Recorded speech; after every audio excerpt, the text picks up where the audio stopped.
त्वन्मनादिमध्यनिधनं शान्तं विबुद्ध स्वयं बुद्ध्वा चाबुधबोधनार्थमभयं मार्गं दिदेश ध्रुवं तस्मै ज्ञानकृपाशिवज्रवरदृग्दुःखाङ्कुरैकच्छिदे नानादृग्गहनोपगूढविमतिप्राकारभेत्रे नमः यो नासन्न च सन्न चापि सदसन्नान्यः सतो नासतो अशक्यस्तर्कयितुं निरुक्त्यपगतः प्रत्यात्मवेद्यः शिवः तस्मै धर्मदिवाकराय विमलज्ञानावभासत्विषे सर्वारम्भणरागदोषतिमिरव्याघातकर्त्रे नमः ये सम्यक् प्रतिविद्य सर्वजगतो नैरात्म्यकोटिं शिवां तच्चित्तप्रकृतिप्रभास्वरतया क्लेशास्वभावेक्षणात् सर्वत्रानुगता मनावृतधियः पश्यन्ति सम्बुद्धतां तेभ्यः सत्त्वविशुद्ध्यनन्तविमलज्ञाने क्षणेभ्यो नमः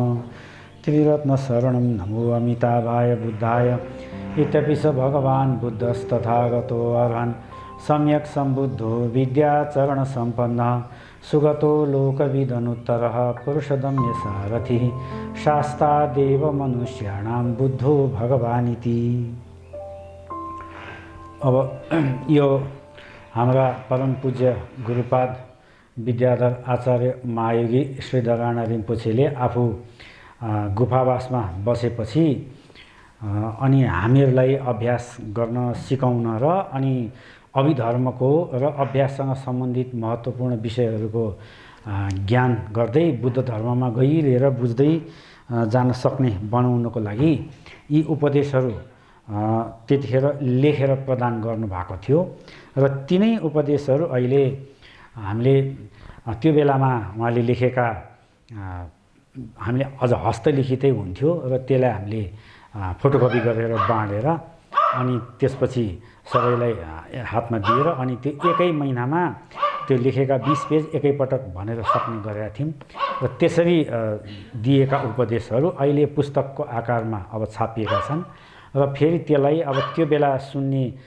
श्रोताहरू भनेका अब अहिले त केही कमै मात्रै हुनुहुन्छ यहाँ र पछि गुरुलाई पनि महसुस भयो कि अब पहिले सुन्नेहरू त अहिले कहाँ कहाँ पुगिसकेका हुन्छ, कोही विदेश गए कता गए, त्यसैले यहाँ त फेरि नयाँ नयाँ मान्छे आए, यी सुन्न पर्ने विषय हुन्, फेरि एकचोटि दोहोऱ्याइदिनु पर्छ भने हुनाले फेरि हामीले यो दोहोऱ्याउने क्रम पहिलेदेखि सुरु गरेकोमा अनि अब अहिले हामी यो पाँचौं बोधि पुष्पाञ्जलीको पाँचौं भाग भनौँ, पाँचौं बोधि भागको अहिले आज पेज नम्बर 155 मा पुगेका छौँ र त्यो हिसाबको त्यो बेलाको महिनाको हिसाबले भए अहिले 47औं बोधि पुष्पाञ्जली हो। त्यतिखेर पहिलो पटक गुरुले लेखेर दिएको चाहिँ 47औं महिनामा हो। उहाँ गुफा बसेपछिको 7 महिनापछि यो लेखेर दिन सुरु गर्नुभएको हो अनि त्यसको 47औं महिनामा दिएको उपदेश यो हो। अनि त्यसैले यो क्रम यो हो। अब यसलाई हामीले पढेर सुनाउँदै जाउँ। अब यसमा प्रसङ्ग कहाँ पुगेको छ भन्ने सिलसिलामा चाहिँ अलिकति थोरै रिक्यापिचुलेट गर्ने हो भने ध्यान धेरै किसिमका हुने भएकाले ध्यान गरेर जुन अनुभव हुन्छ हामीलाई त्यो अनुभव सबै ध्यानको अनुभव एउटै हुन्छ भन्ने मान्यता जुन हाम्रो हुन्छ त्यस्तो ठिक होइन र बुद्ध धर्ममा त्यो मान्यतालाई मानिन्न। भगवान बुद्धले यो कहिले पनि मान्नु भएन र ध्यानै धेरै किसिमका उहाँ आफैले सिकाउनु भयो र सबै ध्यानका अलग अलग खालका अनुभूतिहरू हुन्छन् र ती ध्यानका केही अनुभूति फेरि उस्तै पनि हुन्छन्।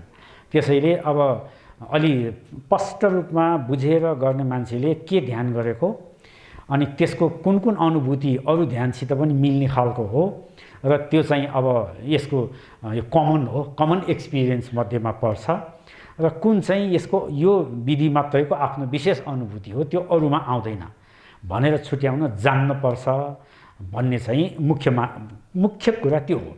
यदि यो जानिएन भने अघि हामीले भने जस्तो सबै ध्यानले एउटै ठाउँमा पुर्याउँछ भन्ने जुन अहिले आम मानसिकता छ त्यही मानसिकता हामीले बोक्यौँ भने भगवान बुद्धको धर्मको अभ्यास र यी ध्यानहरू अभ्यास गऱ्यौँ भने हामीले लक्ष्यमा पुग्न एकदम बाधा हुन्छ।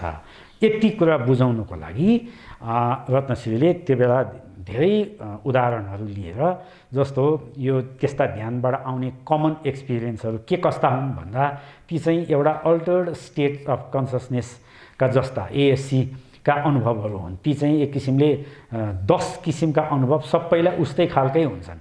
त्यसकारण जे किसिमले ट्रान्समा गयो भने पनि ती 10 किसिमका सालाखाला अनुभव चाहिँ सबै ट्रान्समा उही खालको हुने भएकोले ध्यानको पनि उही हुन्छ। केही औषधि खाएर ट्रान्समा गयो भने पनि उस्तै हुन्छ। एलएसडी आदि केही खाएर जाँदा पनि उस्तै हुन्छ। त्यसकारण ती केही कमन एक्सपिरियन्स हुन्छन्। त्यसै अथवा ध्यान गर्ने मान्छेले चाहिँ केही काहीँ सिक्यो अनि ध्यान गर्न थाल्यो, त्यसपछि के अनुभव भयो, अब त्यो चिज उसले छुट्याउन सकेन, जानेन, वा उसलाई सिकाउनेहरूले त्यसलाई प्रपरली यो यस्तो हो भनेर राम्रोसँग बुझाइदिन जानेका छैनन्, या उनीहरू आफैलाई पनि त्यसको जानकारी राख्ने चलन छैन भने यो हामीलाई धोका हुन्छ। त्यसकारण चाहिँ बुद्ध धर्ममा यी चिजहरूमा यसरी जथाभावी अल्मलिन हुँदैन भन्ने विषय हो, त्यही प्रसङ्ग हो यो। त त्यही सिलसिलामा अब हामीले यहाँ हेरौँ, अगाडि जाउँ।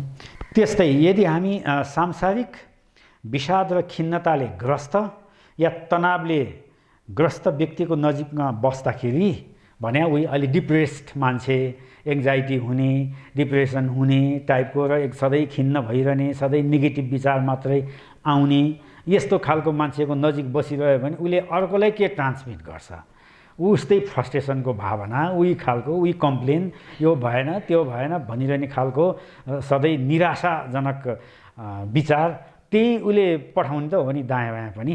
त्यसमा दायाँ बायाँ बस्ने मान्छेलाई शान्ति, रिल्याक्स त महसुस हुन्न नि।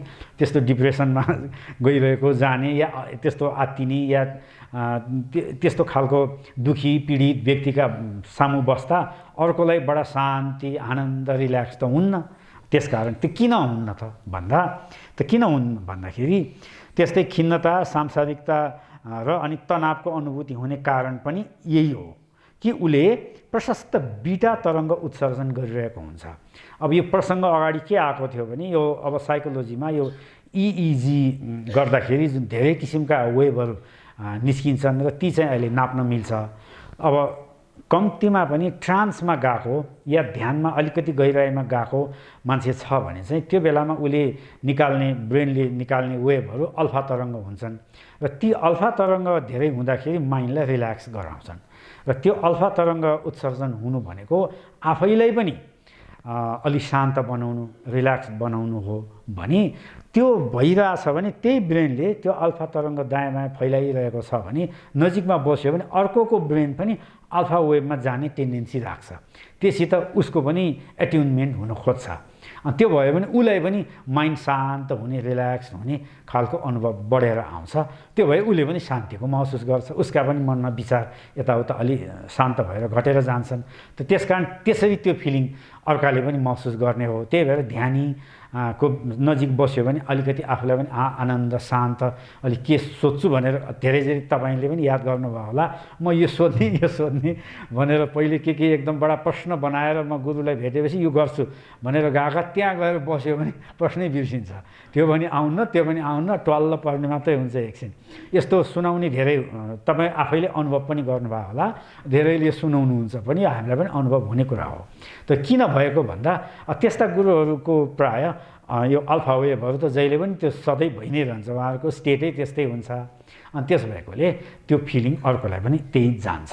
त्यो भने यसैबाट स्पष्ट हुन्छ कि समर्पित भएर अभ्यासमा लागेका व्यक्तिले व्यावहारिक रूपमा सम्भव भएसम्म अत्यधिक लौकिक व्यक्तिहरूका सङ्गतलाई त्यागिदिनुपर्छ।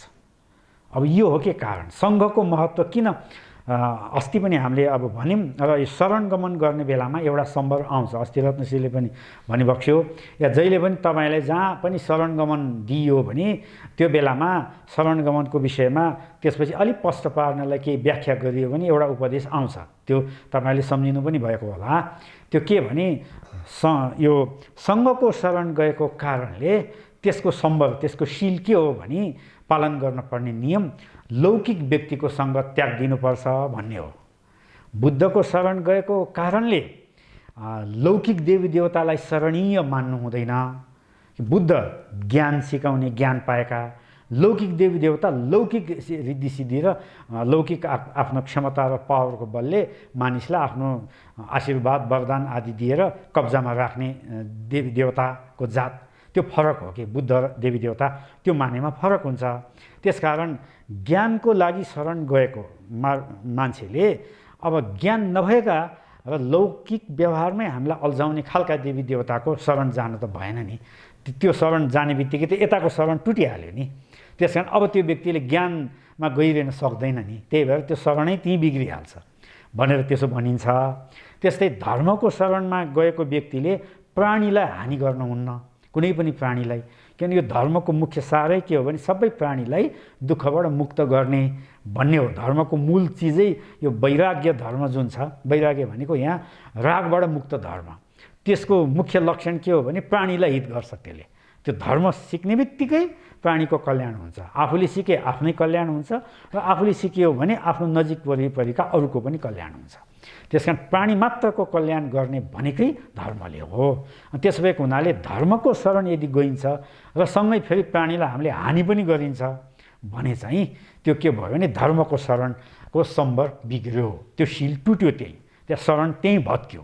त्यसकारण त्यो सिधै त्यो विरोधी धर्म भएको हुनाले हाम्रो त्रिशरण गमनमा बुद्ध धर्म र सङ्घको शरण जाँदाखेरि एक एकवटा यी मुख्य नियम चाहिँ हामीले कहिले पनि तोड्नुहुन्न। त्यो तोड्ने बित्तिकै त्यो शरण जान्छ।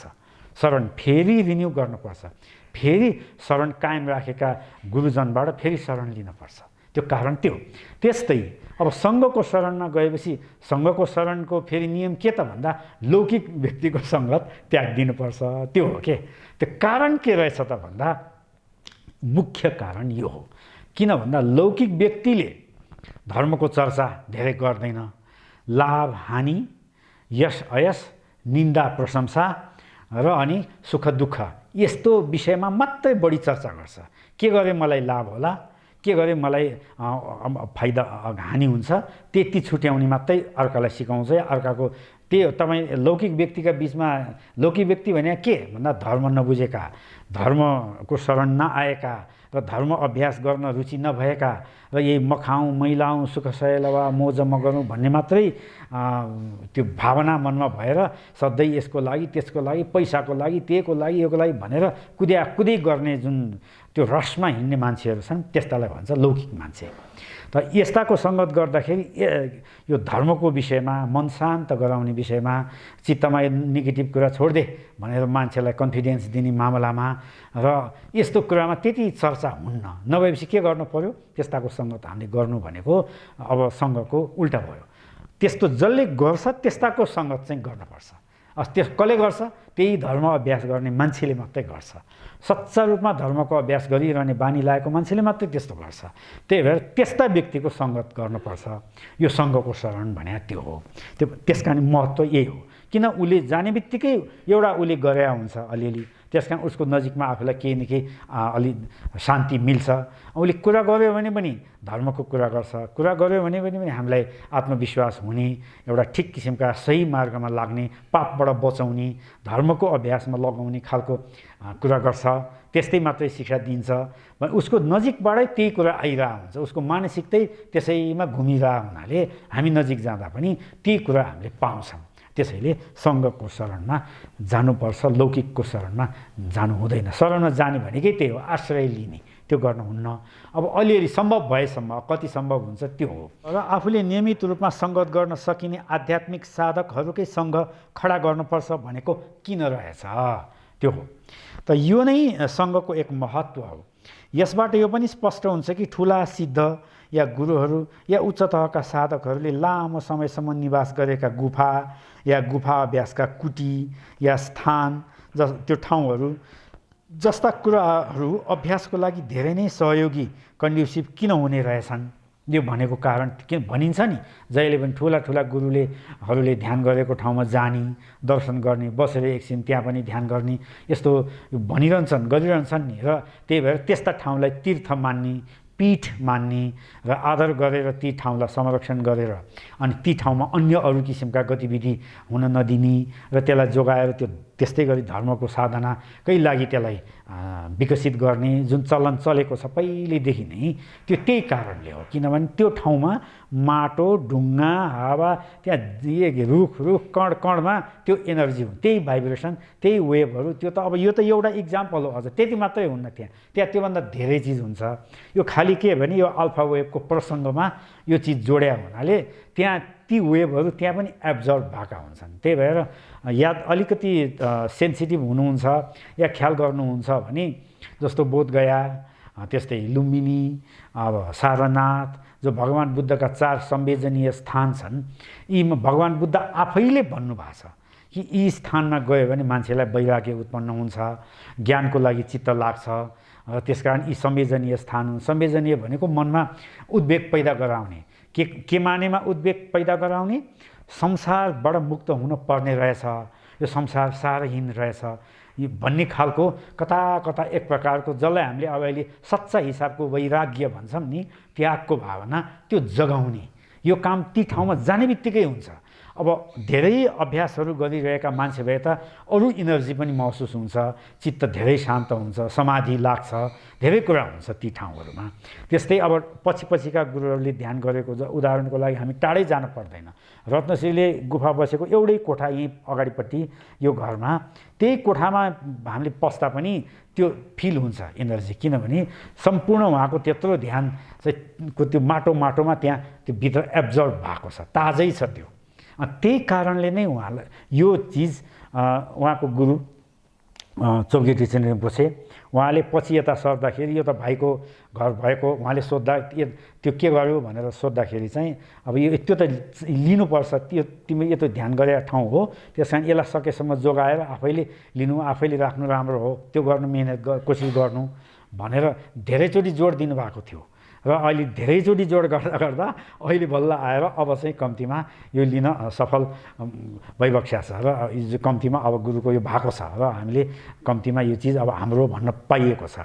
त त्यसको लागि हामीहरूले सामान्य बुझेको त एउटा कुरा भयो, तर गुरु स्वयं साक्षात् उहाँकै गुरुले यो ठाउँ नछोड्नु, यो धेरै पछि यो त धेरै ठुलो ठाउँ हो, यो जसरी पनि यो राख्नुपर्छ, जोगाउनुपर्छ भनेर धेरै जोड दिनु भएर भन्नुभएको थियो। त्यो के कारणले भन्नुभएको थियो भन्दा उहाँलाई यो थाहा थियो। उहाँ त धेरैचोटि यहाँ त झन्डै 15-20 चोटि त्यहाँ आउनुभयो, पछि यता 5-6 चोटि यता आउनुभयो, यतै सरेपछि पनि त आएर उहाँले त्यो सबै देख्नु भएको छ आफैले। अनि त्यसकारण उहाँलाई थाहा थियो कि यो धेरै ठुलो ठाउँ हो भनेर। त्यसकारण यी आधारमा हामीले यस्ता ठाउँहरूमा जाने कल्चर र संस्कृति विकास भएको हो। अनि त्यही भएर यी ठाउँमा त्यो चिज हुन्छ। अब एउटा भने साक्षात् त्यस्ता गुरु र त्यस्तो कुरालाई जोड दिने सङ्घ या अभ्यास गर्ने व्यक्तिको नजिक त यी चिज त हुने भइ नै हाले, यसै पनि हुन्छन्। त्यो कसैले उच्च तहको समथ अभ्यास गरेको कोठा या गुफा छ भने त्यो नयाँ ध्यान सिक्ने व्यक्तिलाई प्रथम ध्यान आदि इत्यादिको अर्पणामा पस्नको लागि सहयोगी हुन सक्छ। यो पनि त्यस्तै अल्फा तरङ्गहरूको र अब सम्भवतः अन्य थुप्रै तरङ्गहरू पनि हुन सक्छन् जसलाई मापन गर्ने साधनहरूको विकास नभइसकेकोले विज्ञानले अहिलेसम्म मापन नगरेको हुन सक्छ। अब अहिले कम्तीमा इजी र केही अरू थप वेभहरू पत्ता लगाइया छन् र अहिले नापिन्छ भनिन्छ। तर अब सबै ध्यानका अनुभूतिलाई सिधै वेभले छुट्याएरै नाप्न गाह्रो छ र त्यति स्टडी भएर सकेका पनि छैन। र कम्तीमा अलि समाधिमा जाने मान्छेको यी चिजहरू गरे हुनाले यस्तो खालको प्याटर्न देखाउँदो रहेछ ध्यान गर्ने मान्छेले ध्यानमा गएको बेलामा भन्ने आधारमा अब अहिले हामीले कम्तीमा यति भन्न सक्छौँ। त्यो हो त त्यस्तो तरङ्गहरूको अस्तित्वको कारणले भएको हो। जुन तरङ्गहरू त्यस्ता उच्च तहका साधक साधिकाहरूले निवास गरेका गुफा या कोष्ठहरूमा हुने गर्छन्। पीठ तीर्थस्थल आदिको महत्त्व पनि यही हो, जहाँ 1-2 जना मात्र होइन 100औं जना सिद्ध एवं उच्च तहका योगीहरूले अभ्यास गरेका हुन्छन्। यसबाट यो पनि बुझ्न सकिन्छ कि नयाँ पीठ या तीर्थस्थलहरू पनि सिर्जना गर्न सकिने हुन्छ। अब सुताइका तहकोहरूको विषयमा कुरा अघि बढाउँ। अब कन्टेक्स्ट त्यो हो, कुरा त यही हो मुख्य कुरा। तैपनि जुन अल्टर्ड स्टेट अफ कन्सियसनेस हुन्छ नि, हाम्रो परिवर्तित चित्त अवस्था पछिमा प्रवेश गर्ने तरिका, तीमध्ये अब निद्रामा जाँदा, सपना देख्दा या अरू धेरै कारणले त्यस्तो अवस्थामा मान्छे जान्छन् र अनि अल्फा वेभ या अर्को स्टेटमा पुग्छन्। तीमध्ये सुताइमा के हुन्छ भन्ने कुरा पनि अब जानकारीको लागि थाहा पायो भने हामीलाई पनि केही अलिकति सहयोग हुन्छ यी कुरा बुझेपछि भन्ने हिसाबले केही प्रसङ्ग उहाँले यहाँ बताउनुहुन्छ। त के भने सुताइका तहहरूको विषयमा नै कुरा अघि बढाउँ। हामीले भन्यौँ कि जब व्यक्ति प्रवेश तन्त्रमा घुस्छ तब उसका बीटा तरङ्गहरू घट्छन् र अल्फा तरङ्गहरू बढ्छन्। भनेको निद्रामा जाने बेलामा निदाउनुभन्दा अगाडि अब निद्रातिर लाग्न थालेको बेलाको जुन तन्द्रा छ त्यो चाहिँ प्रवेश तन्द्रा भयो। त्यहाँ गयो भने अल्फा वेभ यसै पनि बढेर जान्छ त्यो व्यक्तिको।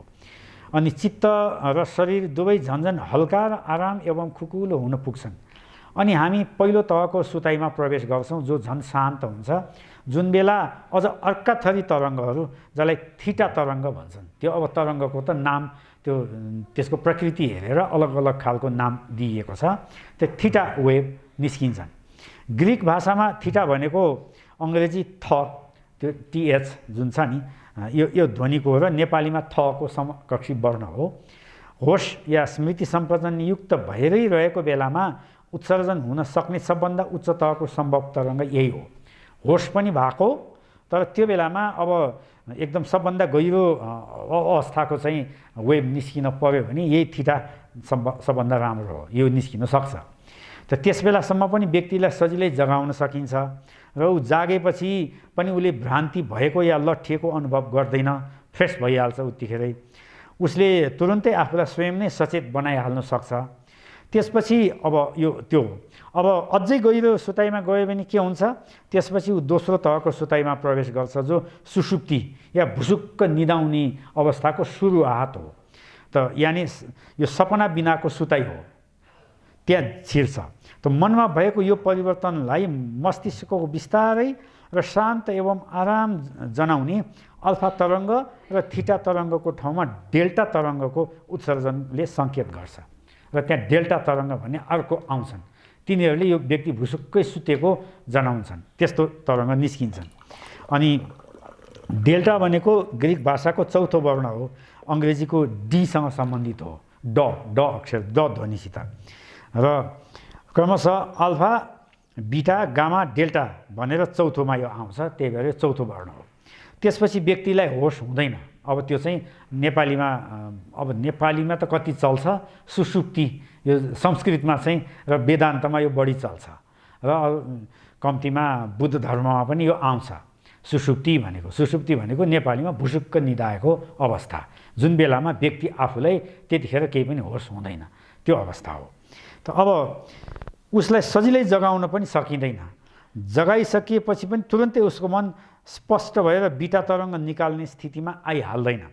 मलाई लाग्छ बीटा तरङ्ग निकाल्ने स्थितिमा जाने भन्नाले पुरा होसमा आई बीटा तरङ्गहरू बढी निस्किन थाल्ने सामान्य जागा अवस्था अर्थात् उच्च तहका गुरुहरूको बाहेक उहाँहरूको त रिल्याक्स्ड स्टेट हुन्छ, अरूका अवस्थामा चाहिँ यो कुरा हो मा आउनुलाई भनेको भन्ने कुरा त बुझिसक्नु भएको होला। त सामान्य भाषामा भन्दाखेरि डेल्टा तरङ्ग निकाल्ने भन्नाले सुताइको दोस्रो तहमा पुगेर स्मृति सम्प्रजन्य हराउनु भन्ने बुझ्न सकिन्छ। जब डेल्टा तरङ्गहरू एक हदसम्म बढेर आउँछन् तब हामीले त्यसलाई सुताइको तेस्रो अवस्था यानि गाढा निद्रा भन्छौँ। अन्तमा डेल्टा तरङ्गहरू अत्यन्त उच्च अवस्थामा पुग्छन् र हामी सुताइको चौथो स्थितिमा आइपुग्छन्, जसलाई गहिरो डेल्टा सुताइ डिप डेल्टा स्लिप पनि भन्छन्। त भन्न सकिन्छ त्यहाँ कुनै होस हुँदैन, यानि स्मृति सम्प्रजन्य हुँदैन, यो सबभन्दा गहिरो सुषुप्ति हो। अब भनेपछि सुषुप्तिकै पनि यो डेल्टा तरङ्गका एउटा फ्रिक्वेन्सी या तिनीहरूको एम्प्लिच्युड यी केही कुराहरूले नाप्दाखेरि त्यो डेल्टा तरङ्गको सुताइ जुन हामीले सामान्य भाषामा त भुसुक्क निदाएको भन्ने मात्रै भनिन्थ्यो, त्यसकै पनि स्टेजहरू हुँदो रहेछन्। एउटा सामान्य अवस्थाको भुसुक्क सुताइ, अलिक गहिराइमा गएको भुसुक्क सुताइ, अत्यन्तै गहिराइमा पुगेको भुसुक्क सुताइ, कम्तीमा यति त हुने रहेछ भनेपछि त्यही अनुसारको त्यो फ्रिक्वेन्सी अलिक फरक खालको देखा पर्दो रहेछ भन्ने त यो मापनबाटै देखिन्छ भने अब अनुभूतिमा दुइटै थाहा नभएको सबै तिनटै किसिमका अवस्था त्यति मान्छे आफैले थाहा नपाउने भएको हुनाले सालाखाला सबै भुसुकै निदाए बराबर भन्ने हो। तर अब जगाउँदा चाँडै जाग्ने, फेरि तुरुन्तै सपनाको अवस्थामा तन्द्रामा छिर्ने या फाट्टै जाग्ने या अलिक बेसरी जगाउँदा पनि नजाग्ने, यी विभिन्न कारणले अवस्था अलिक गहिरो गहिरो अलिक फरक रहेछ भन्नेसम्म हामीले छुट्याउन सकिन्छ। त्यो हो। त त्यहाँ कुनै होस हुँदैन, त सम्प्रजन्य हुँदैन। यो सबभन्दा गहिरो सुसुप्ति हो। तेस्रो र चौथो अवस्था 30 देखि 40 मिनटसम्म मात्र रहन सक्छ। त्यस्तो सुताइ धेरै लामो समय रहन्न रहे, यो सामान्य।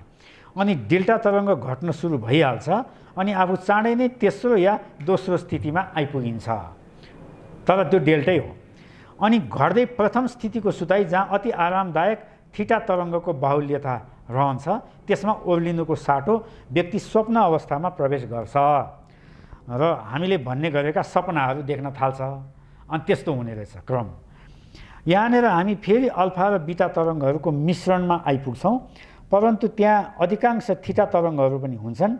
यो अवस्थामा 10 देखि 30 मिनटसम्म रहन्छ अनि चित्त फेरि दोस्रो, तेस्रो र चौथो अवस्थातिर पुनः सर्न थाल्छ र त्यो गहिरो सुताइमा जान्छ। अनि फेरि चौथोबाट तेस्रो हुँदै दोस्रोमा आउँछ र फेरि सपना अवस्थामा जान्छ। यो चक्र रातभरि नै चलिरहन्छ। त्यसकारण हामी कहिले डिप स्लिपमा जाने, फेरि अलिअलि माथि आउने, कहिले कहिले सपनामा छिर्ने, अनि फेरि एकछिनपछि फेरि बिस्तारै तेस्रो अनि फेरि डिपमा जाने, यही ढङ्गमा तलमाथि भइरहन्छ। यो त प्रायः हामीहरूले अनुभव पनि गरिरहेको कुरा हो। अब स्टडी त धेरै भएको छ यसको, त्यो रहेछ।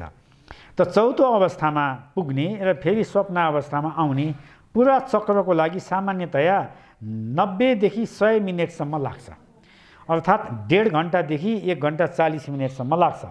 त 8 घन्टाको सुताइमा हामीले 6 घन्टा जति तलमाथि गर्दै 1 देखि चौथो र चौथोदेखि दोस्रोसम्म सर्ने क्रममा बिताइन्छ र 1 देखि 2 घन्टा जति चौथो अवस्थाको गहिरो डेल्टा सुसुप्तिको अवस्थामा बिताइन्छ। भनेपछि हाम्रो गहिरो सुताइ जम्मा अधिकतम 2 घन्टा मात्रै हुन्छ अरे, 1 देखि 2 घन्टा, त्यही मात्रै हो टोटल हाम्रो सुताइमा हरेक दिन। अरू चाहिँ त्यो माथि यताउता गर्नेमै बित्या हुन्छ अरे। त्यसै गरी 1.5 घन्टा जति स्वप्न अवस्थामा बिताइन्छ। त्यसरी सामान्य जागा अवस्थाभन्दा बेग्लै हाम्रा 4 थरीका परिवर्तित चित्त अवस्थाहरू हुन्।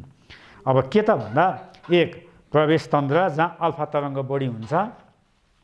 2 पहिलो अवस्था त्यो सुताइको जहाँ थीटा तरङ्गहरू हुन्छन् र चित्तमा अझै स्मृति सम्प्रजन्य कायमै रहिरहन्छ तापनि मन अति आराम र विश्रामको स्थितिमा हुन्छ। 3 दोस्रो अवस्थादेखि चौथो अवस्था।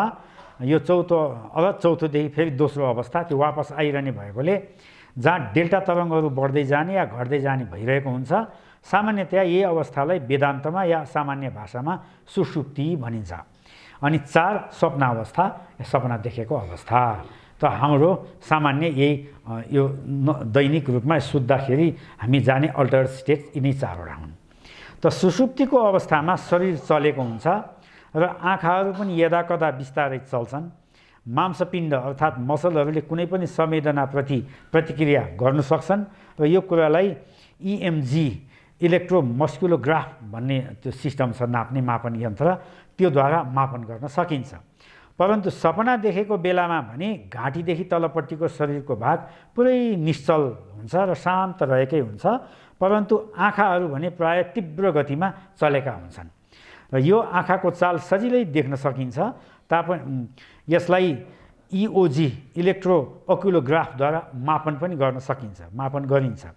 फेरि बाहिरबाट दिइने सबैजसो संवेदनाहरू अर्थात् आउटसाइड स्टिमुली निरोध भएका हुन्छन्। या बाहिर यताउता हामीले चलायो भने त्यसले रेस्पोन्स गर्दैन, त्यो भित्र ऊ आफू चाहिँ चलिरहेको हुन्छ, त्यो हामीले थाहा हुनसक्छ, तर बाहिरको एक्सटर्नल स्टिमुली रेस्पोन्स गर्दैन, त्यस्तो अवस्थामा हुन्छ।